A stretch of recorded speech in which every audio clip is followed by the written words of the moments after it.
Hi there, welcome to First Chapter Friday. Our book today is called Dear Mr Henshaw by Beverly Cleary. She's the same one that wrote like the Ramona the Great books and Mouse and the Motorcycle. She has some really great books. It did receive the Newbery Award.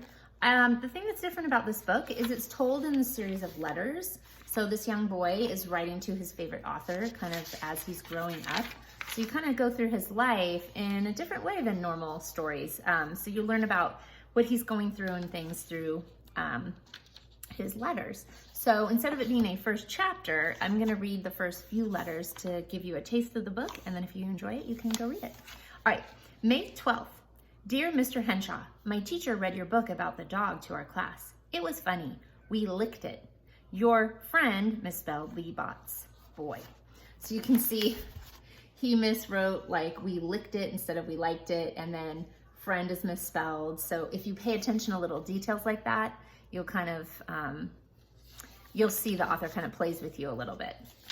So he's in second grade when he writes that. December 3rd, this is the following year. Dear Mr. Henshaw, I am the boy who wrote to you last year when I was in the second grade. Maybe you didn't get my letter. This year I read the book I wrote to you about called Ways to Amuse a Dog. It is the first thick book with chapters that I've read. The boy's father said city dogs were bored, so Joe could not keep the dog unless he could think up 7 ways to amuse it. I have a black dog. His name is Bandit. He is a nice dog. If you answer, I get to put your letter on the bulletin board. My teacher taught me a trick about friend.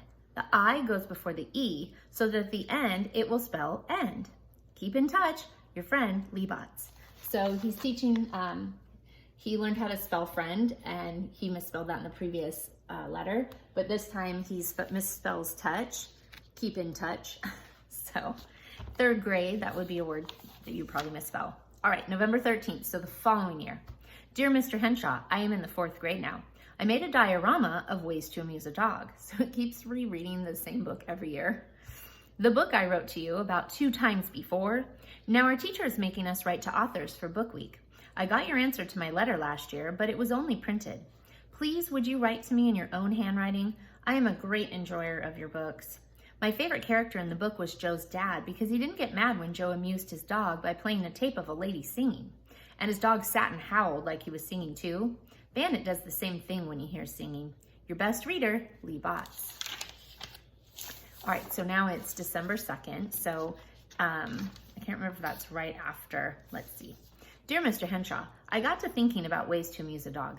When Joe took his dog to the park and taught him to slide down the slide, wouldn't some grown-up come along and say he couldn't let his dog use the slide? Around here, grown-ups, who are mostly real old with cats, get mad if dogs aren't on leashes every minute. I hate living in a mobile home park. I saw your picture on the back of the book. When I grow up, I want to be a famous book writer with a beard like you. I am sending you my picture. It is last year's picture. My hair is longer now. With all the millions of kids in the U.S., how would you know who I am if I don't send you my picture? Your favorite reader, Lee Botts. Enclosure, picture of me. We are studying business letters. So you can see he provided a picture of himself in there too. All right, October 2nd. So now he's in the 5th grade. Dear Mr. Henshaw, I am in the 5th grade now. You might like to know that I gave a book report on ways to amuse a dog. So every single year he uses the same book over and over. The class liked it. I got an A-. The minus was because the teacher said I didn't stand on both feet. Sincerely, Lee Botts. November 7th, Dear Mr. Henshaw, I got your letter and did what you said. I read a different book by you. So the author's like, dude, read another book. I read Moose on Toast.